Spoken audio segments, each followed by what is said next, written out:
ဘလောက်ပင်သီလကောင်းမှုတွေပြည့်စုံလို့ပြိဿရဲ့ခံစားခွင့်ရပါစေဟောဒီခန္ဓာကြီးရှိနေပြီဆိုရင်တော့အိုရာအောင်မနာရာအောင်မသိရာအောင်မအိုနာသိမလွတ်သေးသမျှခန္ဓာဆိုတာမဆုံးနိုင်ခန္ဓာမဆုံးနိုင်တာကိုပဲတန်တရာလေတယ်လို့ခေါ်ပါတယ်တန်တရာလေတယ်ဆိုတာဘာတွေလဲ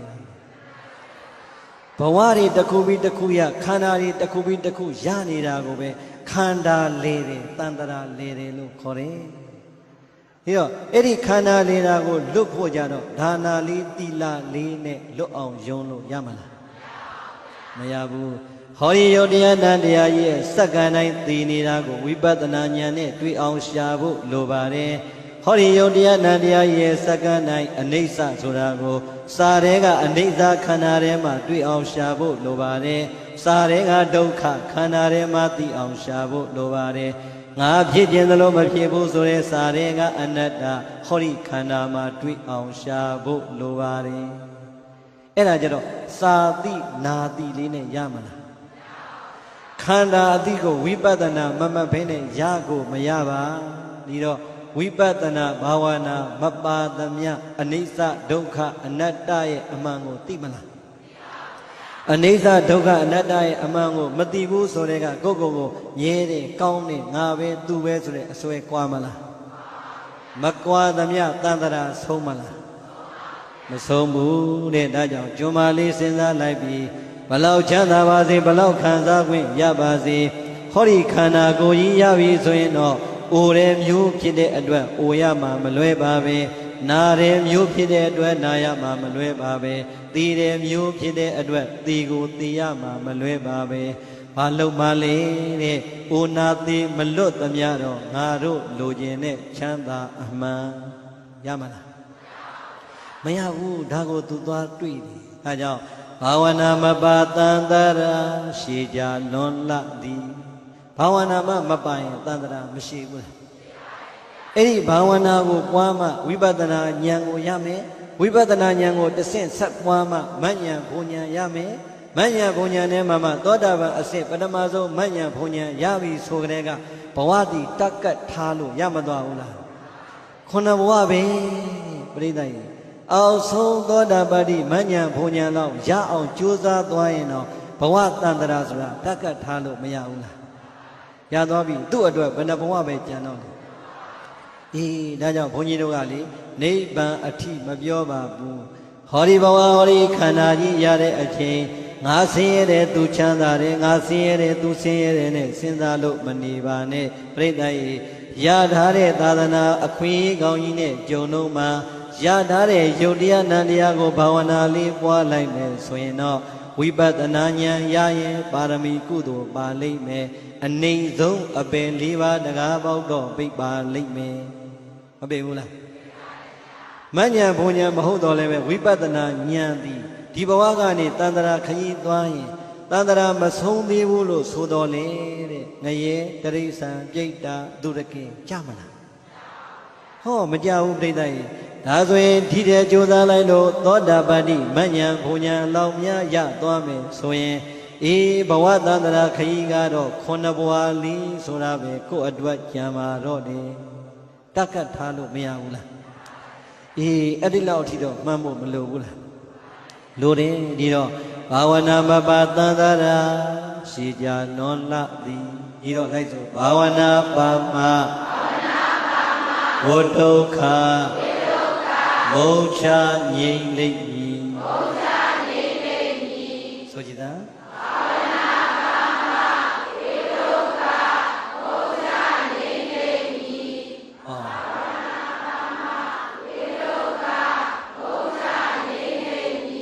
ကဲဒါဆိုရင်ပြိဿရဲ့ဘာဝနာပါသွားရင်တော့ချမ်းသာတာတွေဆင်းရဲတာတွေစဉ်းစားစရာလိုသေးလားခံစားနိုင်တာတွေမခံစားနိုင်တာတွေဆင်းရဲစရာစဉ်းစားစရာလိုသေးလားဟောဘာဝနာပါရင်ပြိဿရဲ့သောတာပတိမဉ္ဇဉ်ကနေတဆင်ပြီးတဆင့်သွားလို့အရဟတမဉ္ဇဉ်ဘုံဉာဏ်များရောက်သွားပြီဆိုရင်တော့ဝဋ်ဒုက္ခဆိုတာအပြည့်တိုင်းငြိမ်းပါပြီဘယ်သူတွေးနေတာလဲကျွမ်းမာလီပြိဿကြီးအံ့ဩဖို့မကောင်းဘူးလားဟောဒီတဲမှာဆင်းရဲပါတယ်ဆိုတဲ့လူတော်မှအဲ့ဒီကျွမ်းမာလီလောက်ဆင်းရဲပါမလား အတွေးမှန်လေးရသွားတဲ့အခါကျတော့သူအရင်ဆုံးစဉ်းစားပြီးဒါဆိုရင်ငါသည်ဘဝတန်ត្រာခရီးကိုဖြတ်တန်းရအောင်မှာနိဗ္ဗာန်ဆိုတဲ့ပန်းတိုင်းကိုမရောက်သေးရင်တော့ငါအတွက်ဘလောက်အကြာကြီးဆက်ရမယ်ဆိုတာမသိသေးဘူးဒါကြောင့်ဟောဒီမှာဝိပဿနာရှင်တော်မြတ်ဘုရားရဲ့သာသနာတော်မြတ်ကြီးနဲ့လည်းငါကြုံနေပြီဘုရားစေဘုရားမှန်ရဲ့ဓမ္မတရားစေတရားမှန်ကိုလည်းငါအားထုတ်လို့ရပြီသံဃာစေသံဃာမှန်ကိုလည်းငါလှူဒန်းလို့ဒါနပြုခွင့်ရပြီဒါဆိုရင်တန်ត្រာခရီးအတွက်ဟောဒီသာသနာကြီးနဲ့ကြုံတော့မှာတော့ငါအရင်ဆုံးဒါနကုသိုလ်ရအောင်ယူမယ်။ဘာကုသိုလ်ရအောင်ဒါနကုသိုလ်ရအောင်ယူမယ်ဆိုတော့ပြိဿရဲ့ကျွန်မသူ့မှာပိုင်တာဘာပဲရှိတယ်။ရေအိုးလေးတစ်လုံးပဲရှိတယ်။သို့တော်ပြိဿရဲ့ရေအိုးလေးတစ်လုံးရှိတယ်ဆိုဒီရေအိုးလေးနဲ့ပဲရေမခတ်ရဘူးလား။ပြီးတော့ငါဘာလူမလဲလူတော့လူချင်းပြီလူမဒါနာကောင်းမှုရှိမှတန်ត្រာမှာချမ်းသာမယ်ဆိုတော့သိပြီငါဘာလူမလဲလို့စဉ်းစားလိုက်တော့သူ့မှာလှူစရာပါရှိကောင်းဘောကရေအိုးလေးလက်နဲ့ဆန်လိုက်တဲ့အခါကျတော့ရေအိုးထဲမှာဘာရှိတယ်ရေရှိရင်ဘာလူမယ်ဒါပဲပေါ့ပြိဿရေမရှိလို့မလူဒါပဲအခုရှိအောင်ရှာရင်မရဘူးလားရေအိုးထဲမှာရေရှင်ဟောဒီရေကိုလူမယ်ဟောဒီရေကိုဘုရားရှင်ကိုရောမြတ်ကြီးလွှင်းလေဘုရားရှင်ကိုရောမြတ်ကြီးတောက်နိုင်မတောက်နိုင်ဘုရားလည်းအသုံးနဲ့ဟိုးအနုဝဲစားနောက်ဆုံးတိရစ္ဆာန်ဒီတိုက်မယ်ဆိုရင်ဒီကတန်ဖိုးမရှိဘူးလားရေပဲဆိုပြီးတော့ပြိဿကြီးအထင်သေးလို့ရမလားဒါကြောင့်ဒုပြိဿကိုပြောချင်တာဆင်းရဲတဲ့ချမ်းသာတဲ့စဉ်းစားစရာလိုသလားငါပြောတပီးလေးပဲဒီနေ့ဝင်နိုင်တယ်ဆိုရင်တပီးကိုပြိဿကြီးအနည်းဆုံး73လုံး14လုံးတော့ပါပါတယ်မပါဘူးလားတပီးလူစရာမလိုဘူးဟောဒီတပီးလေးကိုကင်ပြီးတော့လာလမ်းမှာနေဆွမ်းမပြည့်စုံလို့အိမ်စဉ်ရက်နေတဲ့တန်ဃာတစ်ပါးတွေ့ရင်အိုးတန်ဃာတွေတော့ဟောဒီ73လုံးလေးကငါလူလို့တစ်လုံးလူရင်တစ်လုံးပဲရော့မှာပေါ့ကိုယ့်အတွက်ကတစ်လုံးလေးရော့သွားပြီမယ်ဟောဒီတစ်လုံးလေးကိုဖုံးပေးလိုက်တဲ့တန်ဃာကြီးဆွမ်း2လုံးစာလောက်တော့အခြေအနေမကောင်းဘူးဒါပဲခံယူတတ်တဲ့အတွေးမှန်လေးရှိရင်လှူစရာဆိုတာရှားသလားပရိသတ်ဆင်းရဲသားတွေကအဲ့ဒီလိုတွေးဖို့လိုသလိုချမ်းသာတဲ့ပုဂ္ဂိုလ်တွေကပရိသတ်ချမ်းချမ်းသာသာလှူရင်မရဘူးလားပြောလိုတာကသူ့မှာရေရှိတော့ဘာလှူမယ်ဒါပဲဒုပရိသတ်ရွှေရှိရင်ဘာလှူလို့ရလဲအပိုင်မင်းဒါလေးကိုမေးချင်တာအတော်ပဲရွှေရှိတော့ဘာလှူမယ်ငွေရှိတော့မြေရှိတော့ရေရှိတော့ဘုန်းကြီးမှာကြောင့်ဘာပြကြရှိလဲဘုန်းကြီးပိုင်တာပါရှိတယ်ဘာမှမပိုင်ဘူးဘုန်းကြီးပိုင်တာပရိသတ်ရေတခုမှမယူတရားတော်မှလှူထားတာတွေကြည့်ပဲဟုတ်တယ်မလားမလီကားကောင်းကြီးအထင်မကြီးနဲ့ဟုတ်လားသူများလှူတာကြည့်ပဲကိုရှာတာပါပါလေဘုရားသာသနာနဲ့တွေ့ကြုံဘုရားသာသနာကိုစီကံတကြစာလေးသင်ကံကောင်းထောင်းမှစွာပါရမီလေးပါလို့ဟောခွင့်ပြောခွင့်ရတော့ပရိသတ်ရေဘုန်းကြီးတို့လည်းပဲအစဉ်ပြေတာပါမာနတက်เสียရှိသလားသို့တော်ပရိသတ်ရေဘုန်းကြီးပိုင်တာလူမသိလို့ပါရွှေရှိတဲ့ဓမ္မကြီးတွေရွှေလူမယ်ငွေရှိတဲ့ဓမ္မကြီးတွေငွေလူမယ်မြေရှိတဲ့ဓမ္မကြီးတွေမြေလူမယ်ရေရှိတဲ့ဓမ္မကြီးတွေရေလူမယ်ဟောဒီကိုတော်တဲ့လေရှိတဲ့အတွက်လေလူတယ်အောင်မဲပရိသတ်ဒီလေနဲ့လှူလို့ပဲပြီးရင်အချိန်ကြီးကောင်းတာမှာမို့လားအဲ့ကောင်းလို့ရတဲ့မဏီလေးကိုမနှက်ပံဆွမ်းလေးဖြစ်အောင်လုပ်လိုက်တော့ဟောမနှက်ပံဒီကနေ့လှူတာကလေမနှက်ပံကျရင်လေကဘာဖြစ်သွားလဲဒါဘောပရိသတ်လေရှိတော့လေနဲ့လှူရတာအောင်မလေးတကဘာလုံးပတ်ပြီးတော့တထေးကိုလေနဲ့မှုတ်သူ့အိတ်တဲကထွက်လာတဲ့ခုံလာတဲ့ပတ်စံကိုဆင်းရဲသားနဲ့ဘုန်းကြီးပြန်လှူဘလောက်ကောင်းတော့ပရိသတ်လေရှိတော့ဗာနဲ့လှူပြောချင်တာကလှူခြင်းရင်ရှာရင်မရဘူးလားရတယ်ဟုတ်လားဒီနေ့မှာဘုံဘုံစကားတစ်ခုပြောဖို့ရှိလာပါတယ်တတိယလာတယ်ရွှေရှိရင်ရွှေလှူတယ်ဆိုလို့ဘုန်းကြီးဘယ်တော့မှမမေ့တဲ့ဘဝသမိုင်းနာဂိမုံတိုင်းတိုက်တဲ့အချိန်ဘုန်းကြီးတို့ဘုရားကြီးသာသနာ2500မှာနာဂိအလှူတော်ဆိုဟောလိုက်တာ2ရက်အတွင်းမှာပဲရှင်မျိုးတော်ကလှူလိုက်တာအလှူငွေ1000ကျော်နဲ့ပစ္စည်းကိုကား12စီးဆေဘင်းကား12စီးတိုက်ထုတ်ခဲ့ရတယ်အဲ့ဒီမှာပြိဿရွှေလေးတွေပါလာအဲ့ဒီကရတဲ့ရွှေလေးတွေငကတ်လေးတွေပါတယ်ဆွဲကြိုးလေးတွေပါတယ်လက်ကောက်လေးတွေပါတယ်အကုန်လုံးစုထားတာအဲ့တော့ပြိဿစုရင်နဲ့ပြန်လာတဲ့အချိန်ကျတော့ဟောလို့ဒီရွှေတွေကိုတော့ငါ သာသနာမှာရည်ရွယ်လိုက်တာ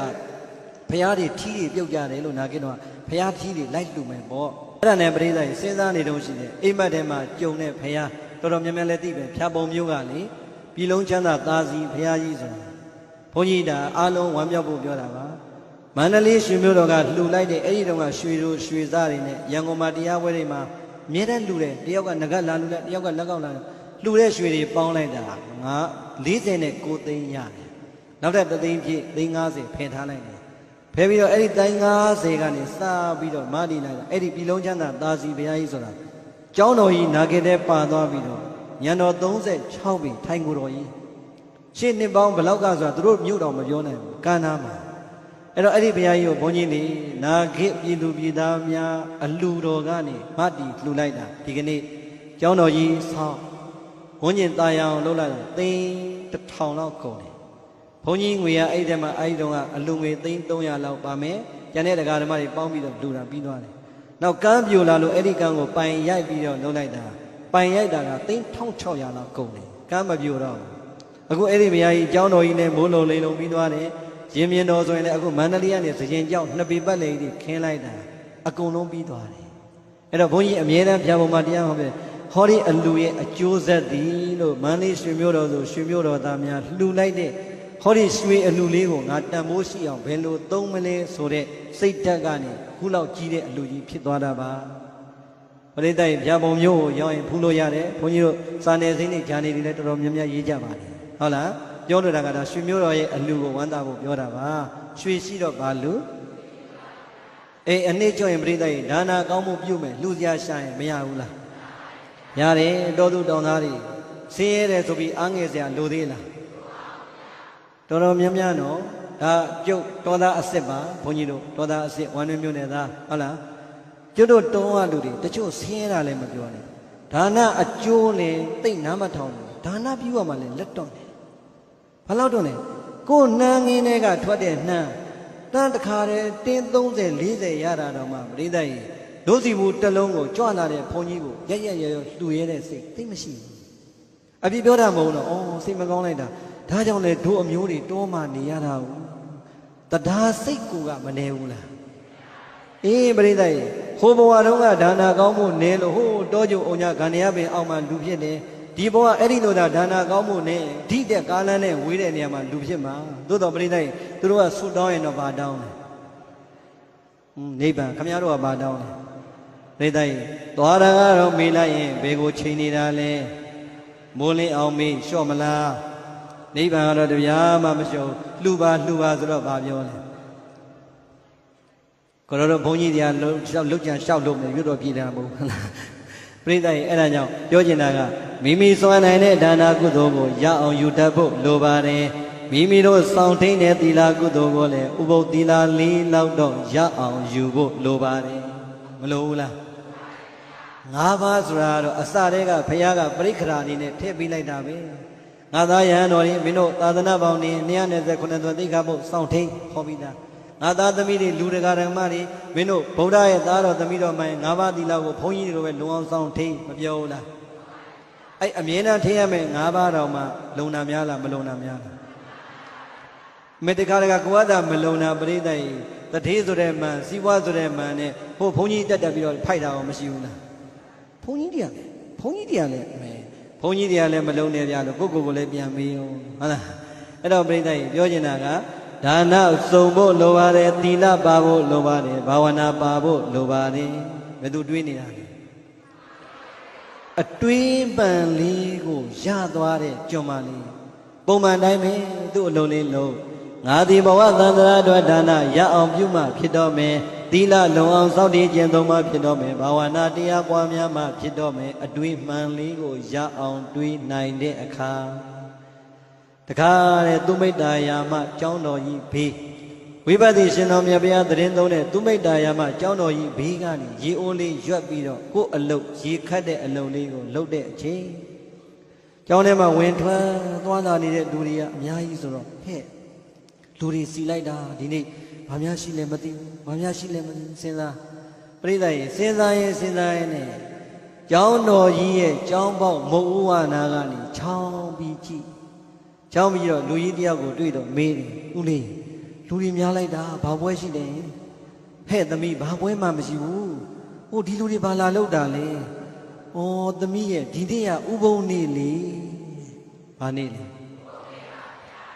ဦးလေးရဲ့ကျမမေးအောင်မယ်ဥပုံနေ့ဆိုတာဘာတော့ဝင်ဩဥပုံနေ့တော့ငါသမီးလေးမသိဘူးလား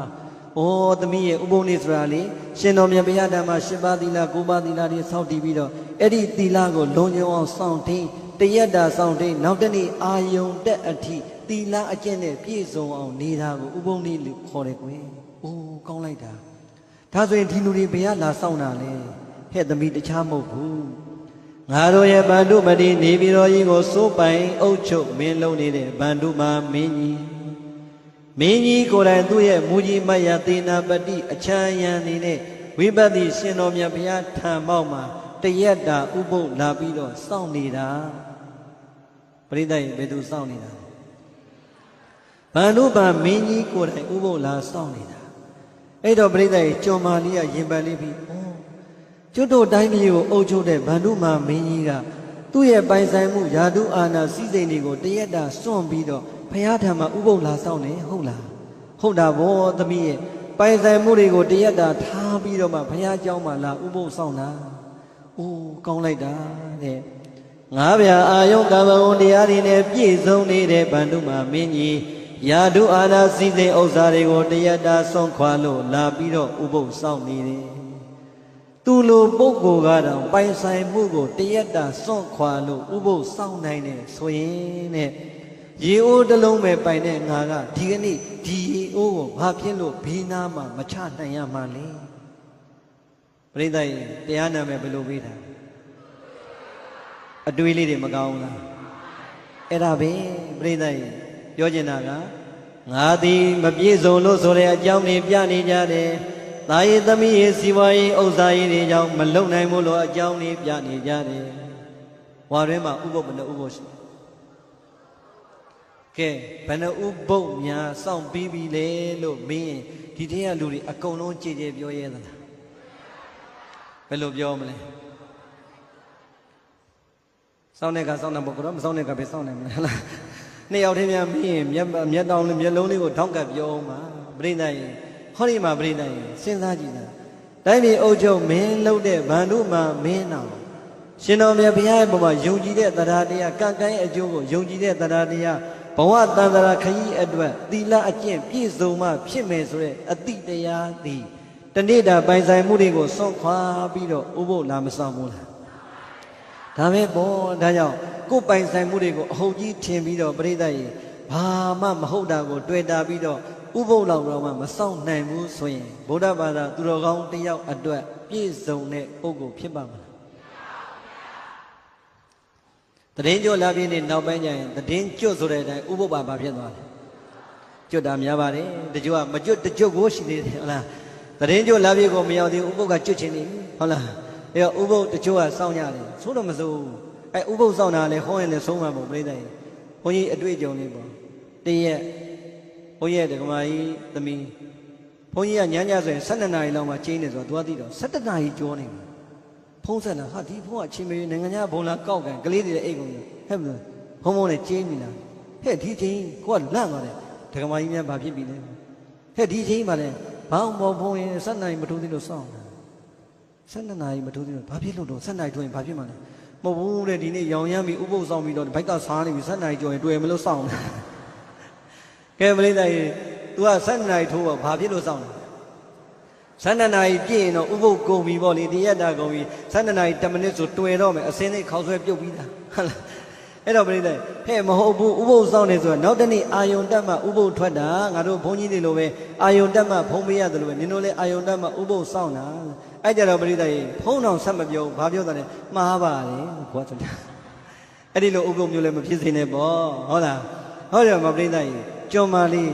ငါလိုပုဂ္ဂိုလ်ကရေအိုးတစ်လုံးကိုဒီနေ့ဘာလို့ဘေးမချနိုင်ရမှာလဲမကောင်းလားမြန်မြန်လေးဆုံးပြတ်လိုက်ပြီ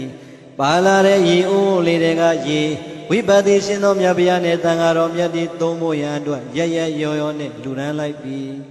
ဟောဒီရေအိုးလေးကိုကြောင်တစ်ကြောင်မှတေချာချ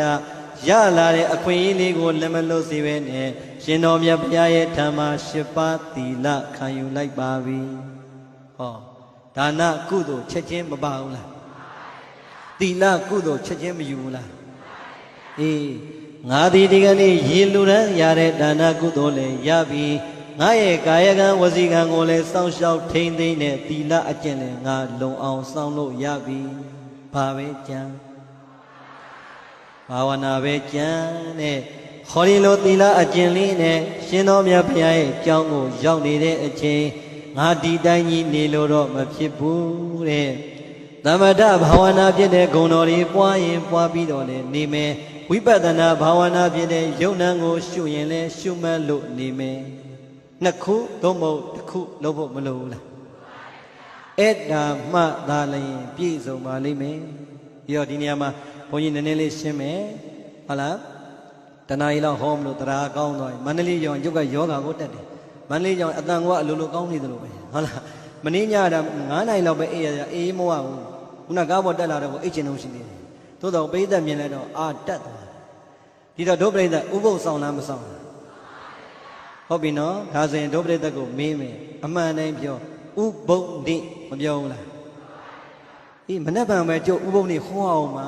ရရမ်းမိုက်တဲ့ဥပုသ်တရားကျုပ်ကိုလည်းတစ်ချက်မှမလို့စရာဥပုသ်တရားဟောအောင်မယ်မနေ့ကအစောကြီးတာဆွမ်းလောင်းပြီးရင်ဥပုသ်နေ့အတွက်ဥပုသ်ဟောအောင်မယ်ကဲမနေ့ကဘာနေ့ကဲဥပုသ်နေ့ဆိုတဲ့အဓိပ္ပာယ်လေးကိုပြောပြပါဟုတ်တယ်ပြောလို့ရတယ်လေဘာလို့ငြိမ်နေဥပုသ်နေ့ဆိုတဲ့အဓိပ္ပာယ်လေး please tell me openly ရင်းနှီးလေးပြောပါကဲဥပုသ်နေ့တဲ့ဘာလဲဟာလေကိလေသာကိုငြိမ့်တတ်တာဟာမိုက်တော့အစင်းကတော့မြင်တယ်ကဲဟိုဘက်ကတော့ကိလေသာကိုငြိမ့်တတ်တယ်လို့ပြောနေပြီဘာပဲပြော तू ပြောလို့တော်သေးတယ်ပြောမယ်လို့ကဲဒီဘက်ကအာကြမခံဘူးအော်ကျုပ်မျိုးတွေပါတယ်ကျုပ်မြင်နေတယ်တဲ့ဘုန်းကြီးကစနေတောက်ကြစနေတနင်္ဂနွေကိုမအားဘူးဆိုတဲ့လူတွေကိုကြံ့ကြံ့ဖန်ဖန်တရားစခန်းဖွင့်ပြီးဒါမအားရင်တောက်ကြညစနေတနင်္ဂနွေ3ညလာခဲ့ရအောင်တရားစခန်းပြီးမယ်အထုတ်ခိုင်းမယ်ဟောပြီးတယ်အဲ့တော့ပြိဿကြီးတရားစခန်းဆိုအမေကလည်းတရားအထုတ်ဖို့ယောဂီနေမယ်အများကြီးမခေါ်လူ40လောက်ပဲခေါ်ပြီးတော့တတိုင်းဘုန်းကမေးတယ်အဲ့ဒီကမဂ္ဂင်7ပါးအကြောင်းဟောတယ်နေ့မနေ့ကမဂ္ဂင်7ပါးဟောပြီးအဲ့တော့လေကဲယောဂီတွေဖြေစမ်းမအောင်နောက်ဆုံးတန်းနဲ့ဖြေကန်းတယ်တရားမမဂ္ဂင်7ပါးတရားမဖြေနိုင်အဲ့တော့ကိုကလည်းအမေကိုစားရင်တော့ကဲ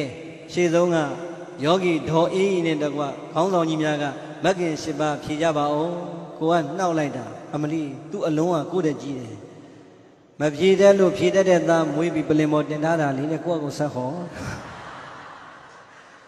အဲ့မူရနဲ့ဖြေတာမျိုးလုံးလေးထောင်းခဲ့မဖြေတတ်လို့ဖြေတတ်တဲ့သားမွေးပြီးပလင်မော်တင်ပြီးတာလေးကိုယ့်ကိုဆက်ဟော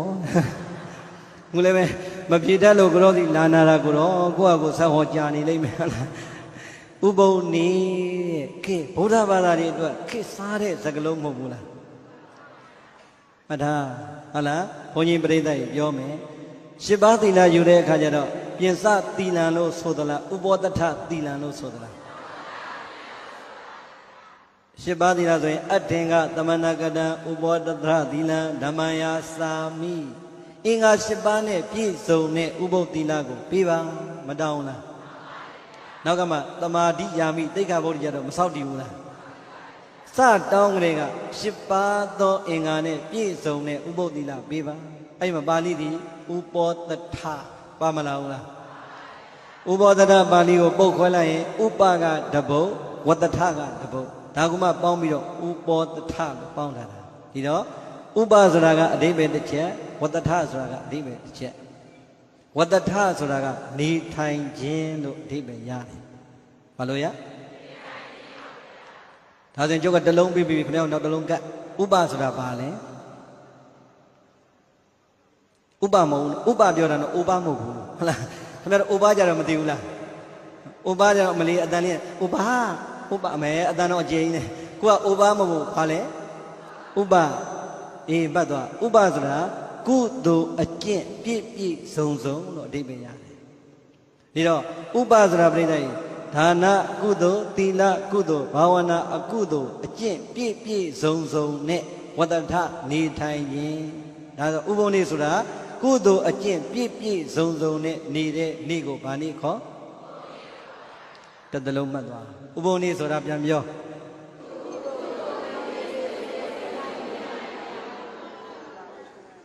ကုသိုလ်အကျင့်ပြည့်ပြည့်စုံစုံနဲ့နေတဲ့နေ့ကိုဒါဆိုရင်ဥပုသ်သေဆိုတာကုသိုလ်အကျင့်ပြည့်ပြည့်စုံစုံနဲ့နေတဲ့ပုဂ္ဂိုလ်ကိုဘာခေါ်ဒီအဲ့ဒီကုသိုလ်အကျင့်ဆိုတာကြတော့ဘာလဲဆိုရင်ဒါနာကောင်းမှုကုသိုလ်လည်းပြည့်ဖို့လိုတယ်သီလကောင်းမှုကုသိုလ်လည်းပြည့်ဖို့လိုတယ်ဒါလေးနှစ်ခုကတော့မသိကြဘူးလားသို့တော်တဲ့ဥပုသ်စောင့်တဲ့နေ့တစ်နေ့ကိုတော့လေပြိဿကြီးဝိပဿနာမှတ်နိုင်ရင်ဟောဒီယုံနာမှာရတဲ့နီးလေးနဲ့မှတ်ပါဝိပဿနာမမှတ်တတ်ဘူးဆိုရင်ပြိဿကြီးဂုဏ်တော်တွေပွားလို့နေရမယ်ပဋ္ဌာန်းဒေသနာတွေယွန်းရင်းနဲ့ပွားလို့နေရမယ်ပရိတ်ဒေသနာတွေယွန်းရင်းနဲ့ပွားလို့နေရမယ်ပြောလို့တာကသမထဘာဝနာပွားရင်ပွားဝိပဿနာဘာဝနာမှတ်ရင်မှတ်နှစ်ခုတစ်ခုတော့ရှိဖို့လိုတယ်တဲ့အဲ့ဒီဒါနသီလဘာဝနာ၃ချက်ညီညီနဲ့ပြည့်ပြည့်စုံစုံနေတဲ့ပုဂ္ဂိုလ်ကိုမှဘာခေါ်ဥပုသ်တယ်လို့ခေါ်တယ်ဒီတော့ဥပုသ်ဆောင်တဲ့ဒကမာကြီးတွေဒကာကြီးတွေစောင့်တော့မစောင့်ဘူးလားအဲ့ဒီလိုဖြစ်ဖို့မလိုဘူးလားအခုတော့တခါလေဥပုသ်တော်စောင့်တော့စောင့်နေတချို့ဥပုသ်တယ်စစ်ရလားချင်းလေးကိုတခါတည်းလက်မောင်းလေးချိတ်မလီချင်းလိုက်တယ်မနက်ဖြန်လာမှတော့လာမယ်ညီမလေးအဲ့တစောင်းကစောင့်နေလာပြီဆိုတဲ့ပြိဿကြီးဘုန်းကြီးကကြွမလာတဲ့ကဥပုသ်တယ်ချင်းချင်းမတွေ့ဘူးလားအဲ့ဒီတော့သီလမယူရသေးတော့မပုတ်တပုတ်တယ်ပေါ့လေဟုတ်လားပြိဿကြီးတွေ့လိုက်ပြီဆိုတော့ဥပုသ်တယ်ဒီဆိုတော့ဓမ္မယုံမှာတွေ့တဲ့အခါအိုးဒီနေ့ဥပုသ်နေ့ဆိုတော့ယုံနာခန္ဓာတွေအကြောင်းတွေပြောတာများလားရက်ွက်တွေအကြောင်းတွေပြောတာများလားဟုတ်လားမသိဘူးကျုပ်ကရန်ကုန်ကလူတွေနဲ့မတူးမလို့မေးတာရက်ွက်တဲ့အကြောင်းတွေဘာတွေပြောတော့ပရိသတ်ရဲ့စီဝါရေးဝါသနာပါတဲ့ပုဂ္ဂိုလ်တွေကတယောက်နဲ့တယောက်တွေ့ပြီဆိုရင်တူတူလေးပြောပြီးကြားလားဘာလဲဟေးခေါ်ရီလေးခေါ်ရီချင်းကြီးခေါင်းနေတယ်ဘာလဲဝေသားလေးပတ်စံကြီးကောင်မနင်ပြောတာနောက်ကြတယ်ဟိုလူတွေအကုန်ဝယ်ပြီးနေပြီပရိသတ်ရဲ့ပြောတာတွေမပါဘူးလားပရိသတ်ရဲ့ဇီဝရေးသမားကဇီဝရေးအကြောင်းပြောနေတဲ့ယုံ nant ခန္ဓာလုံးဝမပါဒါဆိုရင်ပရိသတ်ရဲ့ကိုအကြောင်းဒီကြောင်းဝါသနာပါတဲ့လူတွေကဘာပြောလဲဂျာနယ်လေးဘာကြီးမဖတ်ဘူးလားဖတ်တော့တခါကြီးတယ်ဖတ်တော့ဘာပါလဲခင်ဗျအေးအောင်ဒီကိစ္စမသိဘူးလားကောလူတွေကလည်းခတ်တာပဲ